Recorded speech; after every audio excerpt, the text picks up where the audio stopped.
Welcome back. अब ये जानिए कि कुर्रम में अमन मुआहदे के बावजूद सरकारी काफिले पर हमला। बकन में जिला इंतजामिया की गाड़ी पर फायरिंग से डिप्टी कमिश्नर जावेदुल्ला महसूद और FC और 3 पुलिस एहलकार जख्मी हो गए। डिप्टी कमिश्नर को CMH टल से बजरिया हेलीकॉप्टर पेशावर मुंतकिल किया गया। मुशीर इत्तलात के भी बैरिस्टर सैफ कहते हैं कि डिप्टी कमिश्नर की हालत खतरे से बाहर है। वाकया मामूली है।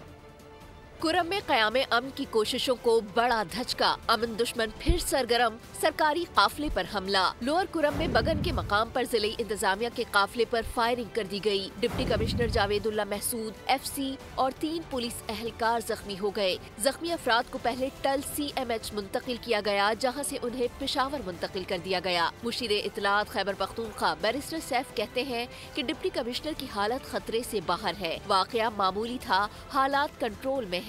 सिक्योरिटी इदारे अलर्ट है, क्लियरेंस का अमल जारी है। मुलजिमान की तलाश के लिए इलाके में सर्च ऑपरेशन किया जा रहा है। डिप्टी कमिश्नर कुर्रम जावेदुल्ला महसूद साहब और उनके साथ जख्मी होने वाले पुलिस एहलकारों को भी लाया गया है। अल्लाह के फजल से उनकी हालत खतरे से बाहर है। मैं इस बात की बिल्कुल यकीन दहानी कराना चाहता हूँ कि हालात बिल्कुल कंट्रोल में हैं।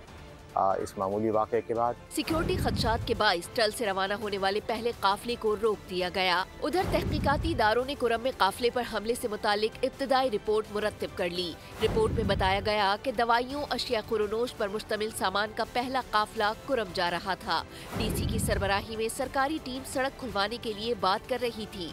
सड़क खुलवाते वक्त 40 से 50 मुसल्ला शरपसंद अनासिर ने फायरिंग कर दी। फायरिंग से DC समेत 3 पुलिस और 2 FC एहलकार शदीद जख्मी हुए।